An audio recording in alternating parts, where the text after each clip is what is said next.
स्वागत है दोस्तों आपका आपके ही चैनल ओनली मैथ्स एकेडमी में। इस वीडियो में हम एक्सरसाइज 3.2 का क्वेश्चन नंबर 19 सॉल्व करेंगे। तो चलिए देखते हैं क्वेश्चन नंबर 19 क्या है। A trust fund has 30,000 rupees that must be invested in two different types of bond. कोई ट्रस्ट फंड है, उसके पास 30,000 रुपीज़ है, उसको क्या करना है, 2 डिफरेंट टाइप्स के बॉन्ड में इन्वेस्ट करना है। The first bond page 5% interest per year एक फर्स्ट वाला जो बॉन्ड है वो 5% इंटरेस्ट दे रहा है per year. Second bond page 7% interest per year, और सेकेंड वाला जो बॉन्ड है वो 7% इंटरेस्ट दे रहा है per year. Using matrix multiplication, देखिए किस मेथड का यूज करना है ये ध्यान रखना है। मैट्रिक्स मल्टीप्लिकेशन का यूज करके determine how to divide 30,000 among the 2 types of bond. तो आपको ये पता करना है मैट्रिक्स मल्टीप्लिकेशन मेथड का यूज करके कि अलग अलग 2 टाइप के बॉन्ड हैं, उनमें कितने कितने रुपए डिवाइड किए जाए, मतलब इन्वेस्ट किए जाए। If the trust fund must obtain an annual total interest of, और जो ट्रस्ट है उसको एनुअल इंटरेस्ट कितने का मिला है, पहला क्वेश्चन 1800 का इंटरेस्ट मिला तब फाइंड करना है, 2000 का इंटरेस्ट मिला है तब फाइंड करना है। तो चलिए हम लोग पहले ये वाला सॉल्व करेंगे। तो हम लोग यहाँ पे तुरंत लेट कर लेंगे कि जो ट्रस्ट फंड है यहाँ पे लेट करेंगे, लेट ट्रस्ट फंड इन्वेस्टेड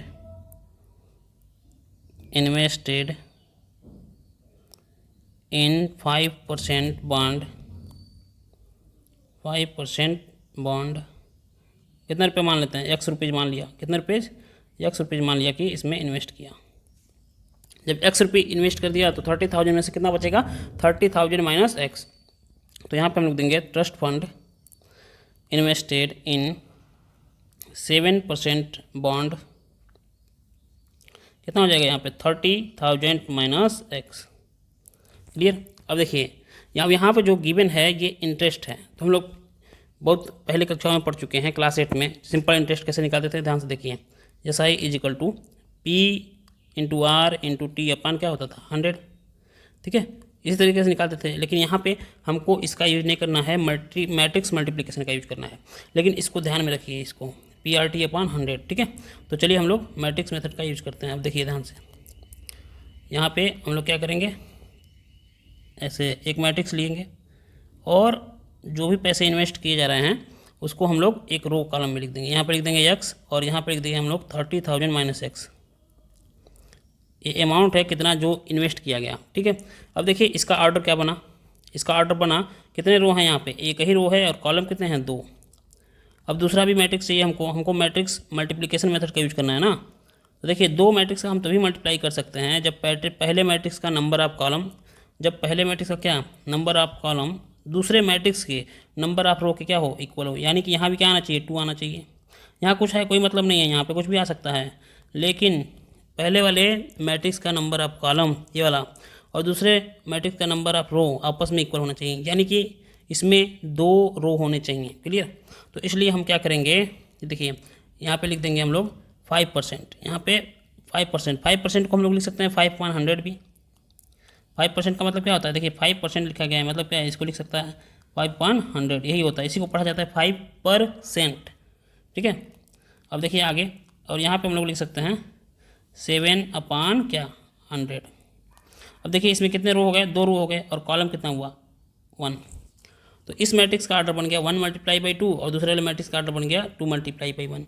अब देखिए पहले वाले मैट्रिक्स का नंबर ऑफ कॉलम और दूसरे वाले मैट्रिक्स का नंबर ऑफ रो दोनों इक्वल हो गए। इसका मतलब अब हम इन दोनों का मल्टीप्लाई कर सकते हैं, ठीक है। अगर पहले वाले मैट्रिक्स का नंबर ऑफ कॉलम और दूसरे वाले मैट्रिक्स का नंबर ऑफ रो बराबर नहीं होता, इक्वल नहीं होता, तो हम मल्टीप्लाई नहीं कर पाते, ये डिफाइन ही नहीं होता। तो इस बात को ध्यान में रखना है हमेशा। तो चलिए अब मल्टीप्लाई करते हैं। मल्टीप्लाई करना मैंने सिखा दिया था, है ना।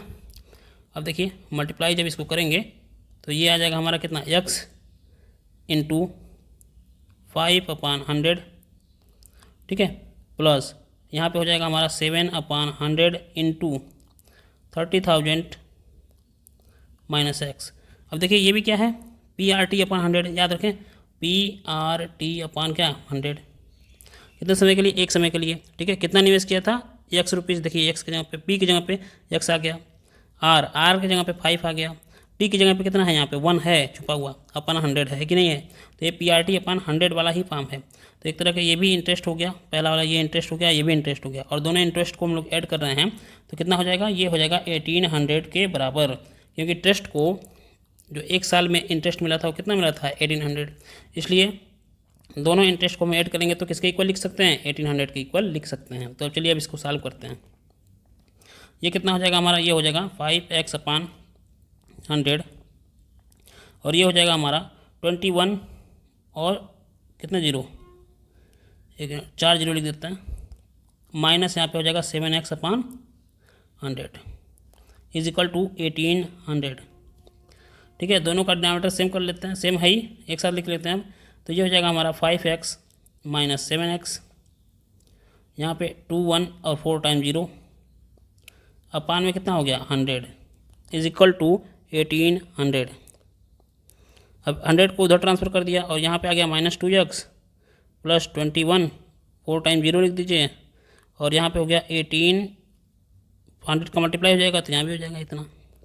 अब हम क्या करेंगे, -2x लिखें और इसको ट्रांसफ़र कर देते हैं, यहाँ पे है 18, 4 टाइम 0 -21, 4 टाइम 0। अब इसको जब सब्ट्रैक्ट करेंगे तो यहाँ पे कितना आ जाएगा, यह आ जाएगा 30,000, कितना आ जाएगा 30,000, और यहाँ पे है -2x, तो माइनस से माइनस तो कैंसिल हो गया, और x की वैल्यू आपकी आ जाएगी, जब हमको 30,000 को 2 से डिवाइड करेंगे तो आ जाएगा 15,000। इसका मतलब 5% बॉन्ड में कितना इन्वेस्ट किया गया था, 15%। ठीक है, तो यहाँ पे लिखेंगे, so we can say that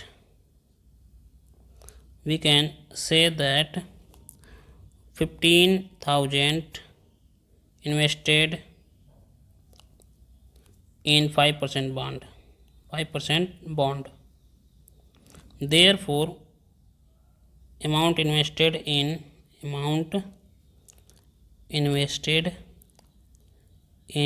7% bond वो कैसे निकालेंगे, हमारा कितना था वो 30,000 माइनस x था, तो यहाँ लिखेंगे 30,000 माइनस x, x की वैल्यू कितनी है 15,000, तो यहाँ लिख दिया, ये भी कितना आ गया 15,000। इसका मतलब कि 5% बॉन्ड वाले में भी 15,000 इन्वेस्ट कर दिया गया था और 7% बॉन्ड वाले में भी 15,000 इन्वेस्ट कर दिया गया था।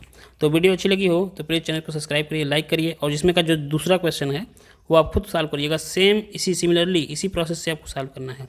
क्लियर, तो वीडियो को लाइक करिए, अगर लगता है कि 1% भी आपको इसको फ़ायदा हुआ है तो प्लीज़ चैनल को सब्सक्राइब करिए।